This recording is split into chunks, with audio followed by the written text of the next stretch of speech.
High Commander Zixtal stood at the helm of the stellar arbiter, his crystalline exoskeleton reflecting the soft blue glow of Earth's atmosphere.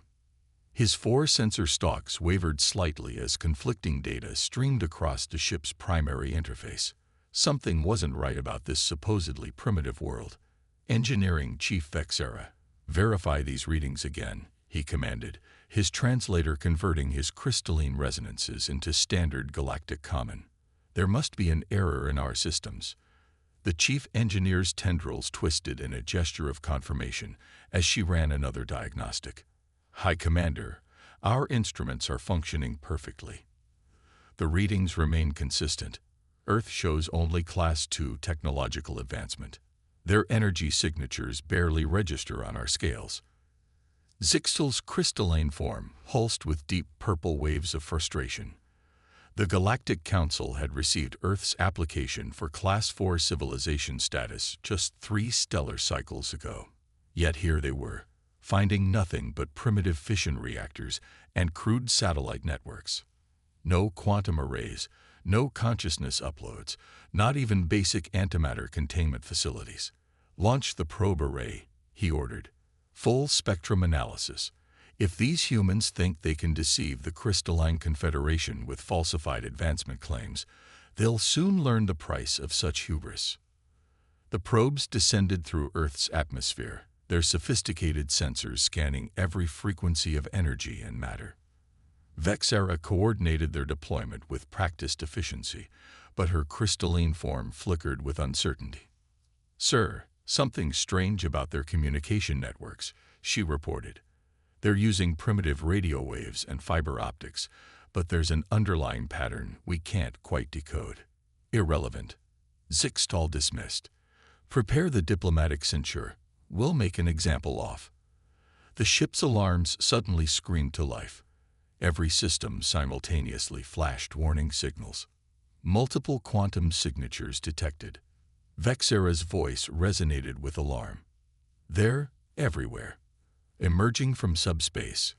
Before Zixtal could respond, space itself seemed to ripple around the stellar arbiter. Sleek vessels of impossible design phased into existence, surrounding them in a perfect geometric pattern. Their hulls seemed to bend light itself, shifting between states of matter like liquid mercury. "Impossible," Zixtal whispered, his crystalline form vibrating with shock. "Their technology, it's beyond even our theoretical models." A communication request pulsed through their quantum receivers, using encryption protocols that shouldn't exist for centuries to come. "Greetings, High Commander Zixtal." A calm human voice echoed through the bridge. "I am Admiral Rena Blackwood of the Earth Defense Grid. We apologize for the deception, but we find it prudent to evaluate those who would evaluate us." Zixtal's sensor stalks twitched as he processed the implications. The seemingly primitive satellites above Earth had been masks, sophisticated holograms hiding something far more advanced. And now his ship, the pride of the Crystalline Confederation, was completely surrounded. "You understand, of course," Admiral Blackwood continued, her voice carrying a hint of amusement, "that any civilization capable of true Class 4 status would have detected your arrival long before you entered the solar system. We simply chose to let you come closer to satisfy your curiosity about our primitive status." As if to emphasize her point, one of the Earth vessels simply vanished, reappearing instantly on the other side of the stellar arbiter. A display of spatial manipulation that should have been physically impossible. "Perhaps," she added, "we should discuss why your civilization still relies on crystalline computing when quantum consciousness has been possible for so long.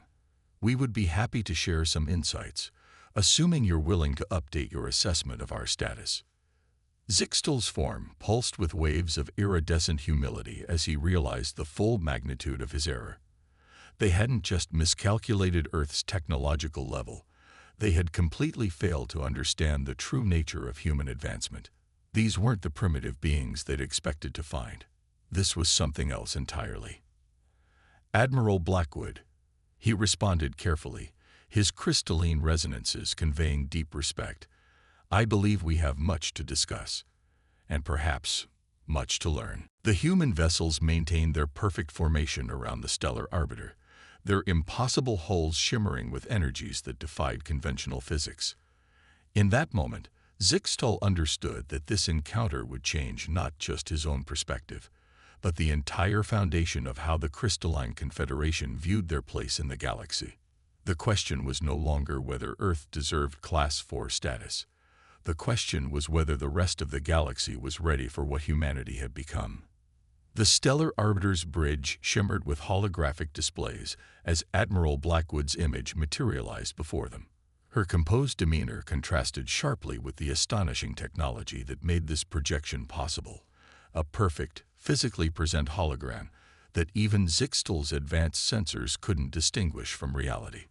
"I hope you'll forgive our little charade," Blackwood said, walking around the crystalline command center as if she were actually there.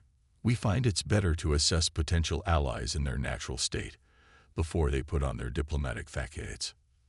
Vexera's crystalline form flickered with scientific curiosity as her sensors tried to analyze the hologram. "This projection, it's operating on principles we've only theorized. You're not just transmitting light and sound, you're projecting a quantum-entangled consciousness construct," Blackwood finished, smiling. "Yes, what you're interacting with is a small fragment of my actual consciousness, temporarily housed in this projection. We found it makes diplomatic interactions more genuine." Zixtal's sensor stalks twisted in disbelief. The casual way she discussed technology that his civilization had deemed impossible spoke volumes about humanity's true level of advancement. "Then the primitive infrastructure we detected, a carefully maintained illusion," Blackwood confirmed. "Those satellites you scanned, quantum mirrors reflecting back exactly what you expected to see. The radio waves, carrier signals for our actual communication network, which exists primarily in folded space." As if to demonstrate, she gestured, and the space around them seemed to unfold. The bridge of the stellar arbiter suddenly appeared to be floating in a vast digital ocean, streams of data flowing in impossible patterns all around them. "This is Earth's true network," she explained. "What you're seeing is a simplified representation of our quantum datasphere. Every human on Earth is connected to it, their consciousness existing simultaneously in physical and digital space." Vexera's form pulsed with excitement. "The strange patterns we detected in your communications, quantum echoes bleeding through your sensors," Blackwood nodded. "Your technology is impressive, High Commander. Few species develop crystalline computing to such sophistication, but you're still trying to process fourth-dimensional data with three-dimensional systems." Outside the ship's viewport, Earth's seemingly primitive satellites began to shift. Their outer shells dissolved like morning mist, revealing intricate structures of impossible geometry. Technology that seemed to exist in multiple dimensions simultaneously. "Each of these nodes," Blackwood continued, "processes more data in a microsecond than your entire civilization does in a year. Not because we're inherently superior," she added quickly, noting Zixtal's dimming crystalline hue, "but because we took a different evolutionary path." She waved her hand again, and a historical timeline materialized in the space between them.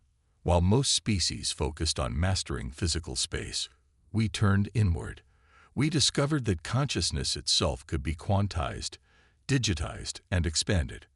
Our bodies remained relatively primitive, yes, but our minds, they transcended physical limitations centuries ago." Zixtal watched in fascination as the timeline showed humanity's true progression. Behind their facade of primitive technology, they had built something far more profound. A civilization that existed as much in quantum space as it did in physical reality. "The ships surrounding you," Blackwood explained, "aren't just vessels. They're physical anchors for quantum consciousness constructs. Each one houses thousands of human minds, working in perfect synchronization at speeds your sensors can't even detect. When you saw that ship teleport earlier, it didn't move through space. It shifted between quantum states where it already existed." "Why reveal this to us now?" Zixtal asked, his crystalline resonances vibrating with genuine curiosity. Blackwood's expression turned serious. Because the galaxy is changing, High Commander. We've detected disturbances in quantum space that suggest we're not the only ones who took this path. And not all of them share our peaceful intentions. We believe it's time for humanity to step out of the shadows and help prepare other civilizations for what's coming. She turned to face him directly, her holographic eyes somehow conveying depths of wisdom and concern that transcended the technological marvel of her projection. Your crystalline confederation has great potential. You're already closer to understanding quantum consciousness than you realize. Those crystal formations that make up your bodies, they're natural quantum processors. With the right guidance, you cooled. Suddenly, alarms blared across both ships. Blackwood's expression shifted to one of alert concentration. Well, she said, it seems the universe has decided to accelerate our timeline. We're detecting quantum wake signatures at the edge of your solar system. Something big is coming through, and it's not one of ours. Zixtal's sensor stalks rigid with alarm. A threat. That, Blackwood replied, her hologram already beginning to shift into what appeared to be battle armor, is what we're about to find out. High Commander, I suggest you prepare your crew. You're about to witness humanity's defensive capabilities firsthand. And believe me, what you've seen so far was just our peaceful technology. The quantum ocean around them began to pulse with new patterns, and Zixtal realized that humanity's revelation of their true nature might have come just in time. Whatever was approaching, it was about to encounter not the primitive civilization it likely expected, but something far more formidable. The real question was, would the crystalline confederation stand with them, or merely watch as humanity demonstrated just how far they truly advanced? The void at the edge of the solar system tore open like a wound in reality itself. Through the quantum visualization still surrounding the stellar arbiter, Zixtal watched in horror as massive shapes emerged, dark crystalline structures that seemed to absorb both light and data. Void crystals, he whispered, his form pulsing with recognition. The lost colony. You know them. Blackwood's hologram had fully transformed now, her form wrapped in armor that seemed to exist in multiple states simultaneously, both solid and ethereal. A forbidden experiment from our ancient history, Zixtal explained quickly. A group of our scientists attempted to merge crystalline computing with void energy. When it went wrong, they fled into deep space. We thought them long dead. Well, Blackwood said grimly, they found something out there that kept them very much alive. All Earth defense channels, initialize Protocol Omega. The quantum ocean around them erupted into action. The seemingly empty space between planets lit up with trillions of quantum nodes, a hidden defense network of staggering complexity. Earth's vessels began to shift, their impossible geometries becoming even more abstract as they prepared for battle. Commander, Vexera called out, her crystalline form flickering with alarm. I'm detecting energy readings that shouldn't be possible. The humans are pulling power from somewhere outside normal space-time. Zero-point energy harvesting, Blackwood explained casually. We cracked that particular puzzle a few centuries ago. But more importantly, she turned to Zixtal, her holographic form somehow conveying intense focus. Your people's history with these entities makes you valuable allies. Would you stand with us? Before Zixtal could respond, the void crystal ships launched their first attack. Beams of anti-light streaked across space, threatening to unravel the very fabric of reality. But they never reached their targets. Earth's defense grid activated. The quantum ocean itself seemed to solidify, forming layers of interdimensional barriers.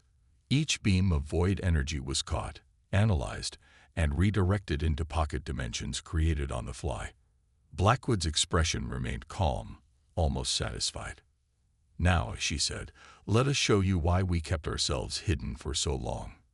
The human ships began to move, but not through normal space. They seemed to step sideways through reality, appearing and disappearing in patterns that made Zixtal's sensor stalks ache.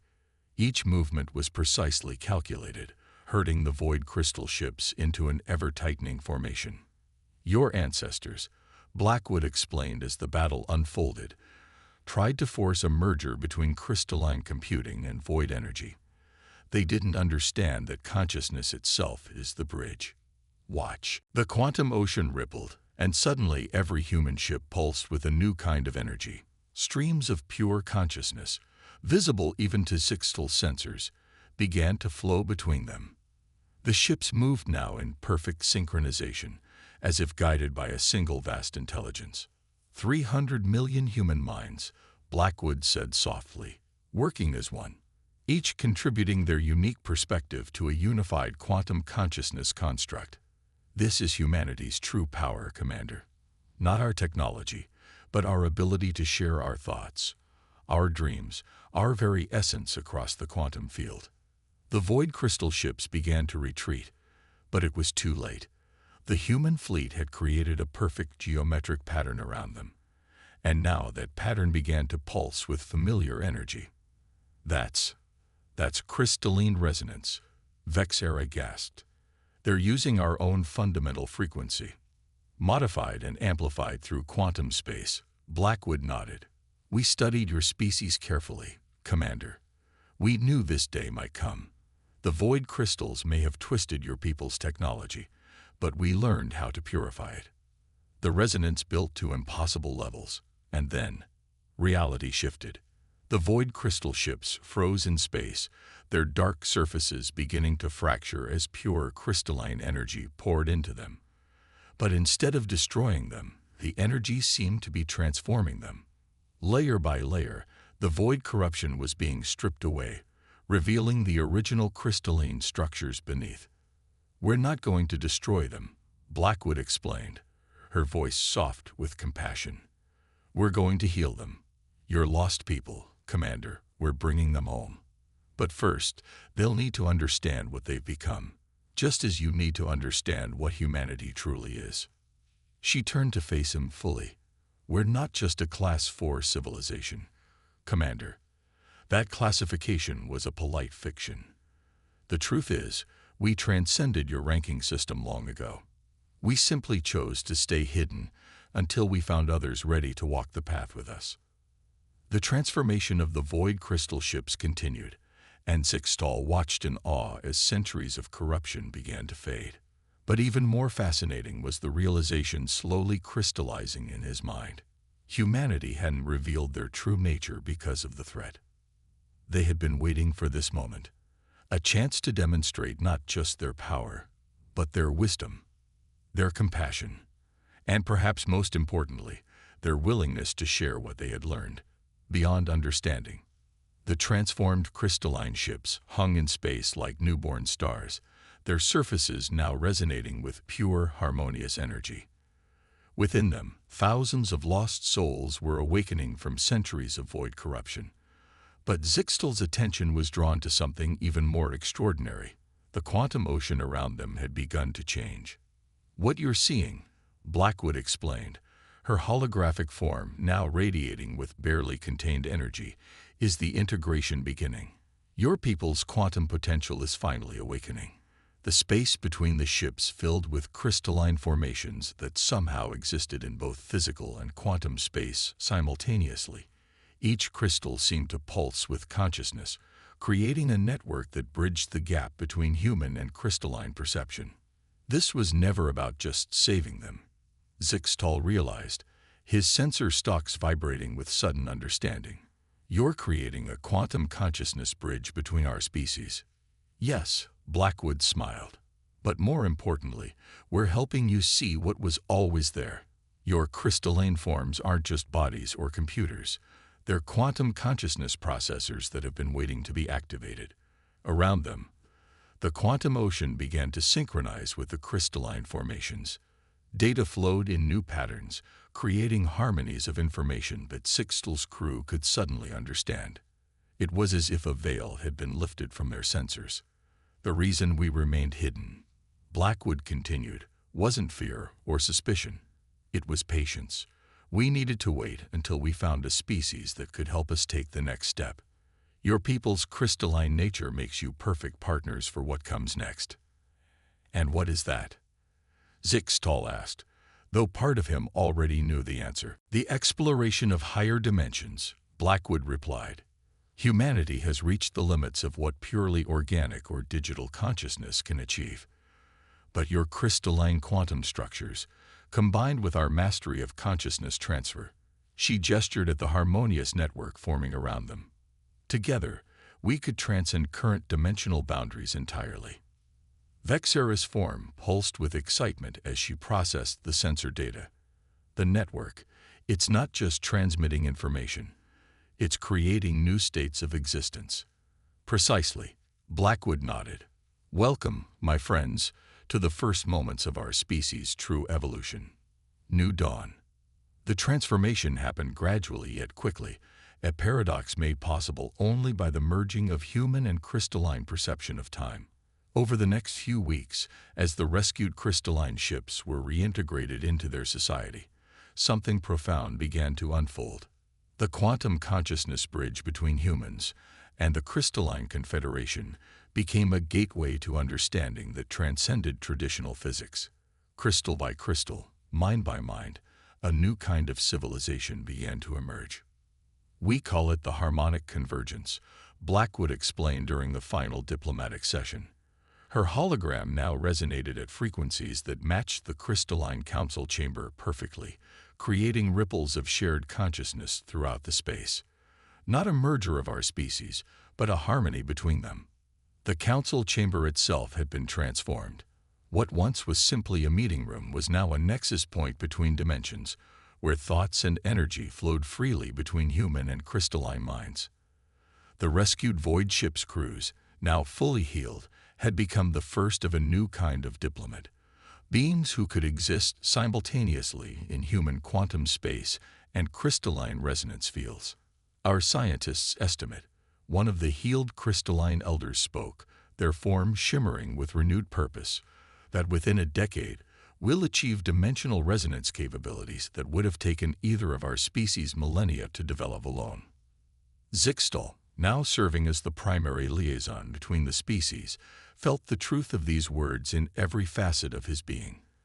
The primitive world he had come to judge had instead opened his people's eyes to a universe far more vast and wonderful than they had imagined.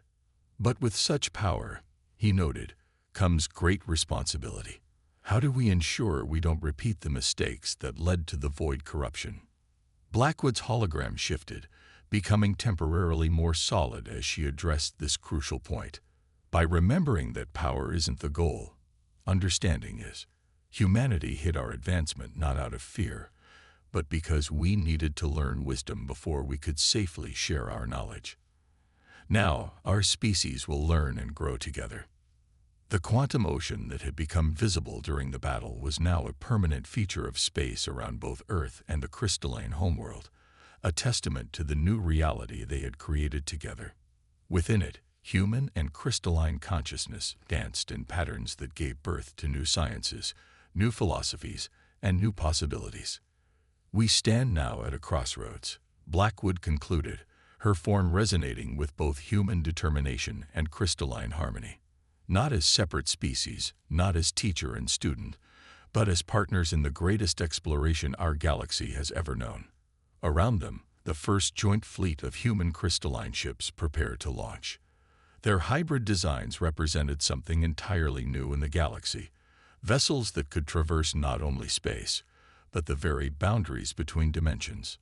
Zixtal's final thought, as he watched the fleet depart, was not about power or technology or even transcendence. It was about how a simple survey mission, meant to judge a supposedly primitive world, had instead revealed a fundamental truth about the universe itself, that the greatest discoveries come not from judgment, but from openness to possibilities beyond our understanding. The age of separation was over. The age of harmony had begun, and somewhere, in dimensions beyond normal space-time, the universe itself seemed to pulse with anticipation of what this new partnership might achieve.